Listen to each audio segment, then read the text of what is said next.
4, kelima pancer, Primbon Sabdo Pandito.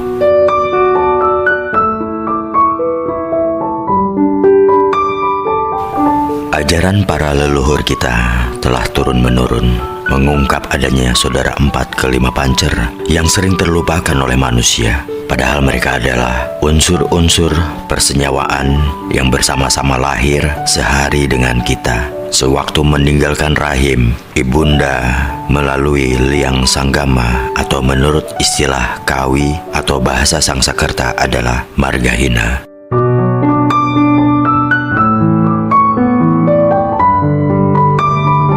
Adapun 4 saudara dan kelima pancer itu berjumlah 5, mempunyai nama sendiri, yaitu Mar dan Marti, Air Kawah atau Tuba, Ari-ari atau Plasenta, Darah dan Pusar.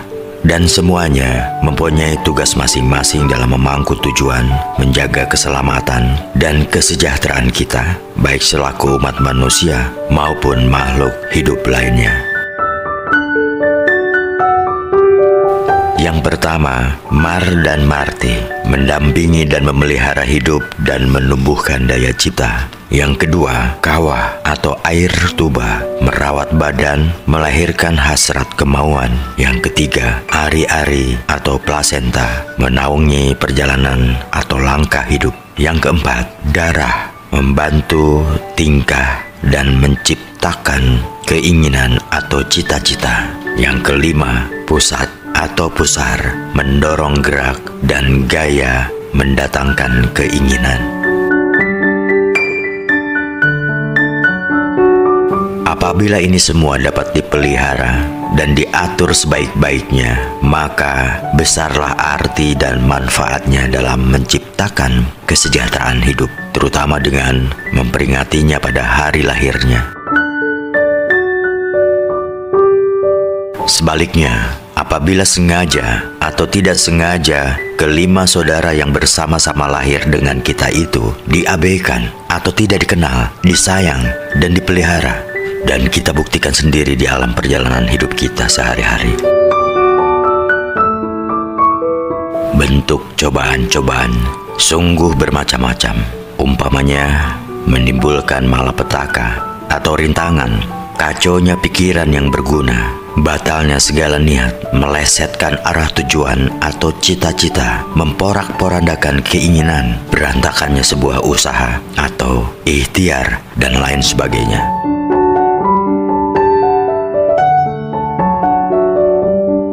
Oleh karena itu, kita sebagai orang Timur, orang Indonesia, Nusantara yang sejak turun-temurun sudah ditinggali ilmu sejati untuk menjaga keselamatan dan menciptakan kesejahteraan hidup, sepatutnya lah menjunjung tinggi ajaran para nenek moyang kita, terutama mempelajari, mengakui, dan memanfaatkan saudara 4 dan kelima pancer itu untuk kesejahteraan hidup kita kini dan yang akan datang.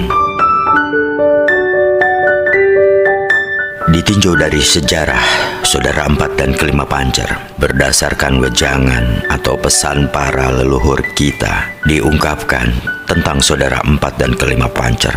Ketika sang ibu mengandung sampai melahirkan bayi, ia mengalami penderitaan yang bersifat demam seperti ngilu seluruh tubuhnya, atau dalam bahasa Jawa disebut emar. Selain itu, dirasakan pula seperti kejutan hati yang mengandung 1000 perasaan tidak enak menjadi satu sampai saat melahirkan bayi dari rahimnya. Menurut ungkapan para nenek moyang kita, lahirnya bayi adalah bersama-sama saudara mudanya perempuan yang diberi nama atau istilah Mar dan Marti keluar dari bagian dalam badan sekitar dada, bersama dengan waktu berpusatnya tenaga untuk mendorong keluarnya bayi.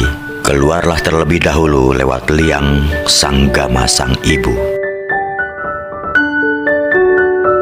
Air tuba atau kawah yang kemudian disebut saudara muda bersifat putih, disusul lahirnya jabang bayi, lalu menyusul ari-ari di belakangnya berwarna kuning, kemudian disebut adi, ari-ari.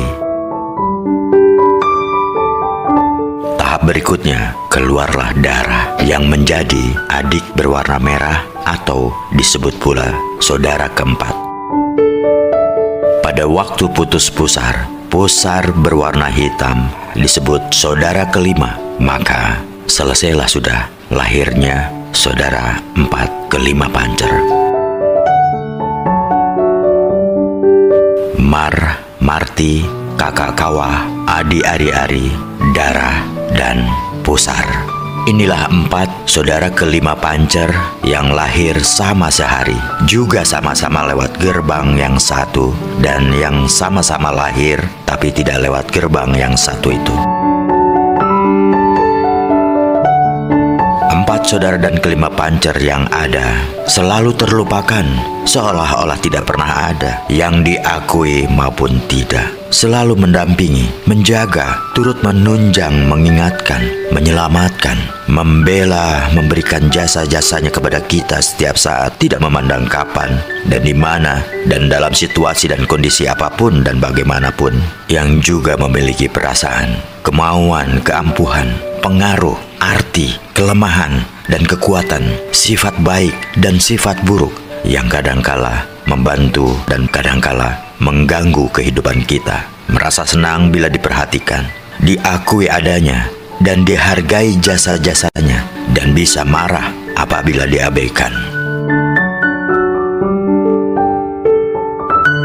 Nenek moyang kita mempunyai tradisi untuk mengadakan selamatan, bertujuan mengakui adanya dan menghargai arti dan jasa-jasanya, mengerti kehendak dan kebutuhannya dengan istilah umum yang disebut memule atau memetri.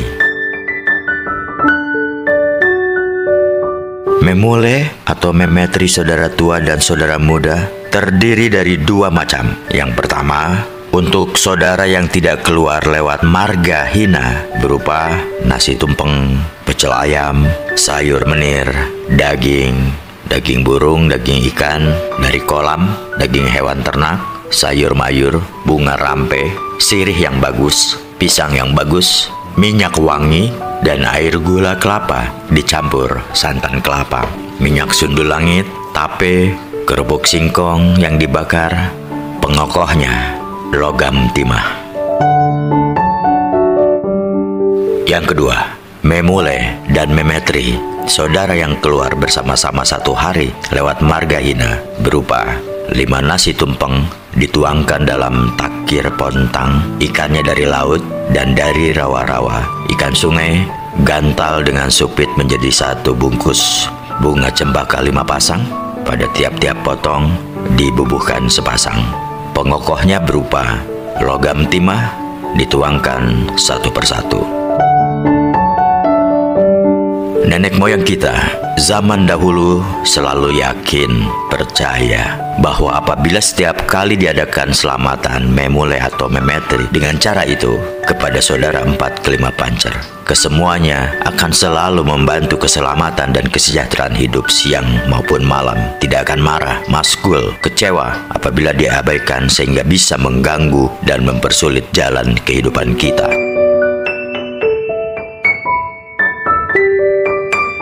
Bagi kita yang hidup di alam modern sekarang ini, yang penting adalah kita mengakui adanya dan mengakui bahwa saudara 4 dan 5 pancer mempunyai arti dan daya keampuhan membantu kita dan dapat memberikan pengaruh apabila diperhatikan kehadirannya di sekeliling kita masing-masing. Tidaklah mutlak bagi kita mengadakan selamatan, apalagi jika diingat pada kehidupan saat ini, di mana ekonomi kita terasa tidak memungkinkan untuk mengeluarkan biaya untuk selamatan yang tentu tidak sedikit jumlahnya. Cukuplah kiranya apabila kita tidak melupakan kehadirannya di sekeliling kita dengan menyebut, meminta bantuannya, tidak peduli kapan, di mana, dan dalam keadaan apapun juga.